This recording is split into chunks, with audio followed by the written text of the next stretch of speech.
Hi, my name's Daphne. Today we're going to read Winnie the Pooh by A. Milne, Chapter 1, in which we are introduced to Winnie the Pooh and some bees, and the story begins.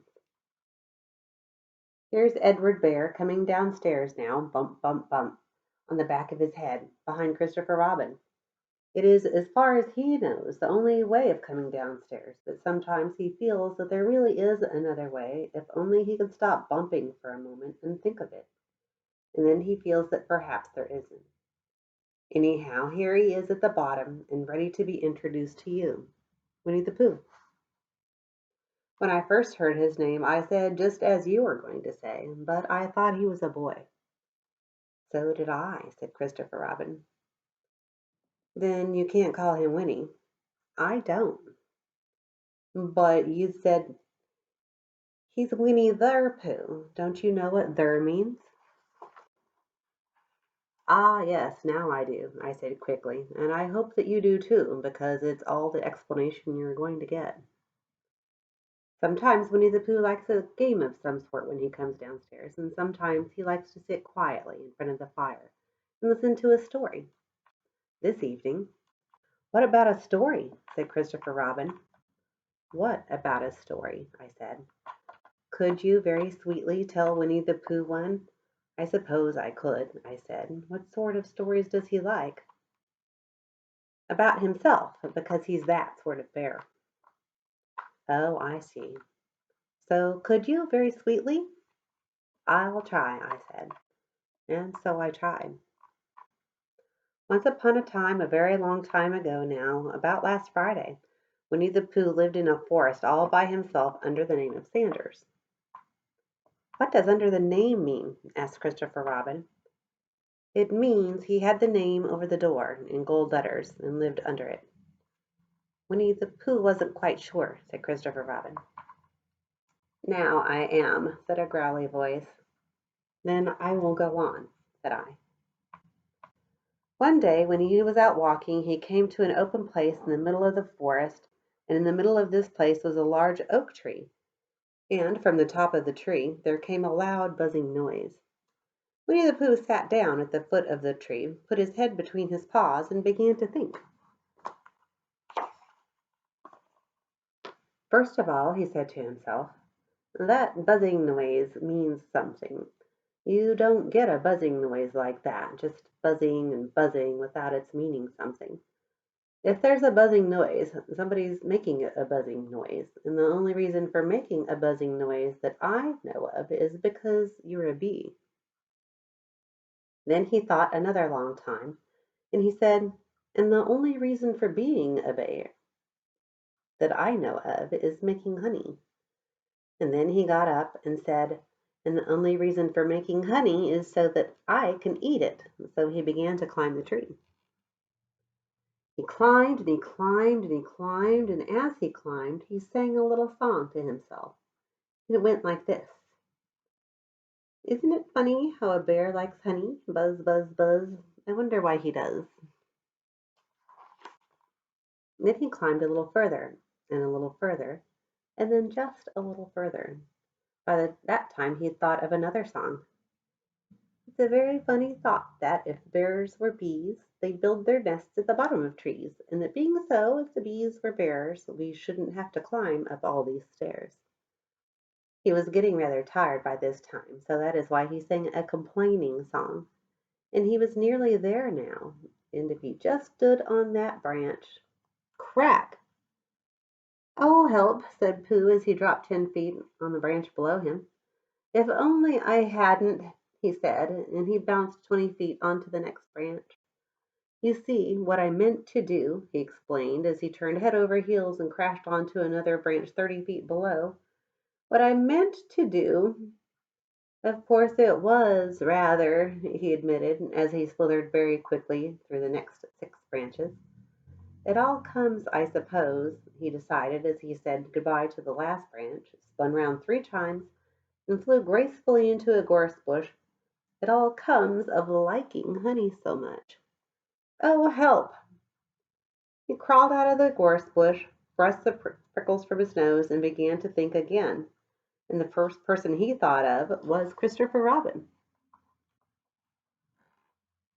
Was that me? Said Christopher Robin in an odd voice, hardly daring to believe it. That was you. Christopher Robin said nothing, but his eyes got larger and larger, and his face got pinker and pinker.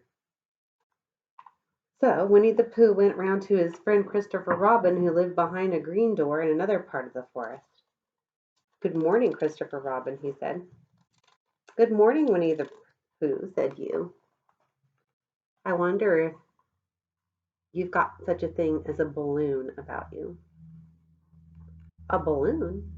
"Yes, I just said to myself coming along, I wonder if Christopher Robin has such a thing as a balloon about him. I just said to myself, thinking of balloons and wondering." "What do you want a balloon for?" you said.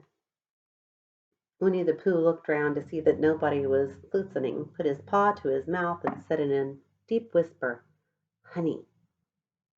"But you don't get honey with balloons." "I do," said Pooh. "Well, it just happened that you had been to a party the day before at the house of your friend Piglet, and you had balloons at the party.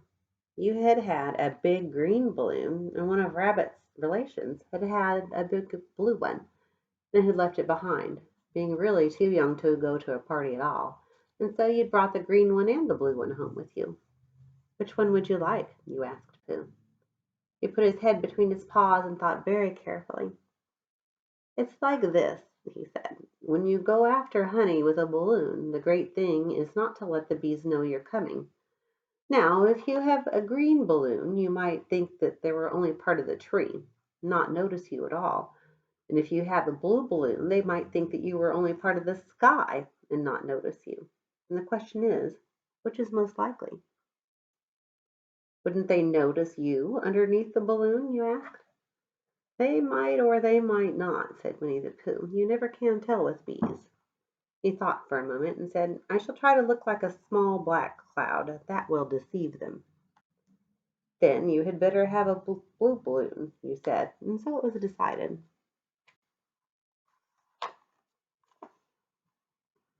Well, you both went out with the blue balloon, and you took your gun with you just in case, as you always did. And Winnie the Pooh went to a very muddy place that he knew of and rolled until he was black all over. And then, when the balloon was blown up as big, and you and Pooh were both holding on to the string, you let go suddenly, and Pooh Bear floated gracefully up into the sky and stayed there, level with the top of the tree, and about 20 feet away from it. "Hooray!" you shouted. "Isn't that fine?" shouted Winnie the Pooh down to you. "What do I look like?" "You look like a bear holding on to a balloon," you said. "Not," said Pooh anxiously, "like a small black cloud in a blue sky?" "Not very much." "Ah, well, perhaps from up here it looks different, and as you say, you never can tell with bees." There was no wind to blow him nearer to the tree, so there he stayed. He could see the honey, he could smell the honey, but he couldn't quite reach the honey. After a little while he called down to you. "Christopher Robin," he said in a loud whisper. "Hello?" "I think the bees suspect something." "What sort of thing?" "I don't know, but something tells me that they're suspicious." "Perhaps they think that you're after their honey." "It may be that. You never can tell with bees." There was another little silence, and then he called down to you again. "Christopher Robin." "Yes."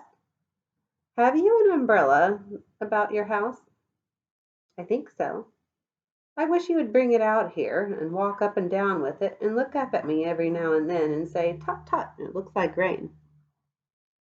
I think if you did that, it would help the deception which we are practicing on these bees." Well, you laughed to yourself. Silly old bear. But you didn't say it aloud because you were so fond of him, and you went home for your umbrella. "Oh, there you are."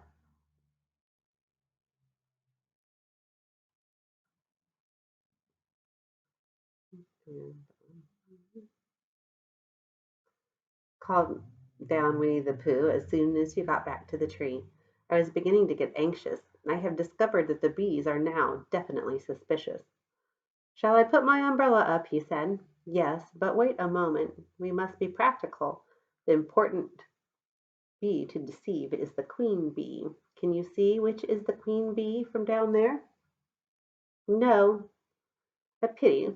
Well, now, if you walk up and down with your umbrella saying, tut tut, it looks like rain, I shall do what I can by singing a little cloud song, such as a cloud might sing. Go! So, while you walked up and down and wondered if it would rain, Winnie the Pooh sang this song. How sweet to be a cloud floating in the blue. Every little cloud always sings aloud. How sweet to be a cloud floating in the blue. It makes him very proud to be a little cloud. The bees were still buzzing as suspiciously as ever. Some of them, indeed, left their nest and flew all round the cloud as it began the second verse of this song. And one of the bees sat down on the nose of the cloud for a moment and then got up again. Christopher, ow, Robin, called out the cloud. Yes, I have just been thinking, and I have come to a very important decision. These are the wrong sort of bees. Are they? Quite the wrong sort. So I should think they would make the wrong sort of honey. Shouldn't they? Would they? Yes. So I think I shall come down. How? Asked you. Winnie the Pooh hadn't thought about this. If he let go of this string, he would fall. Bump. And he didn't like the idea of that. So he thought for a long time, and then he said, Christopher Robin, you must shoot the balloon with your gun. Have you got your gun? Of course I have, he said, but if I do that, it will spoil the balloon, he said. But if you don't, said Pooh, I shall have to let go, and that would spoil me. When you put it like this, you saw how it was, and you aimed very carefully at the balloon and fired. Ow, said Pooh. Did I miss? You asked.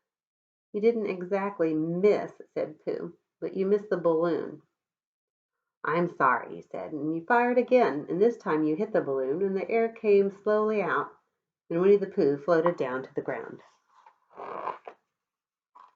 But his arms were so stiff from holding on to the string of the balloon all that time that they stayed up straight in the air for more than a week, and whenever a fly came and settled on his nose he had to blow it off.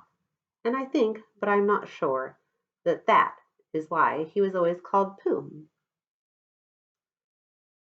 Is that the end of the story? Asked Christopher Robin. That's the end of that one. There are others. About Pooh and me? And Piglet and Rabbit and all of you. Don't you remember? I do remember, and when I try to remember, I forget. That day when Pooh and Piglet tried to catch the heffalump, they didn't catch it, did they? No. Pooh couldn't because he hasn't any brain. Did I catch it? Well, that comes into the story. Christopher Robin nodded. I do remember, he said, only Pooh doesn't very well, so that's why he likes having it told to him again, because then it's a real story and not just a remembering. That's how I feel, I said. Christopher Robin gave a great sigh, picked his bear up by the leg, and walked off to the door, trailing Pooh behind him. At the door he turned and said, Coming to see me have my bath? I might, I said. I didn't hurt him when I shot him, did I? Not a bit. He nodded and went out, and in a moment I heard Winnie the Pooh, bump, bump, bump, going up the stairs behind him. Thanks for listening.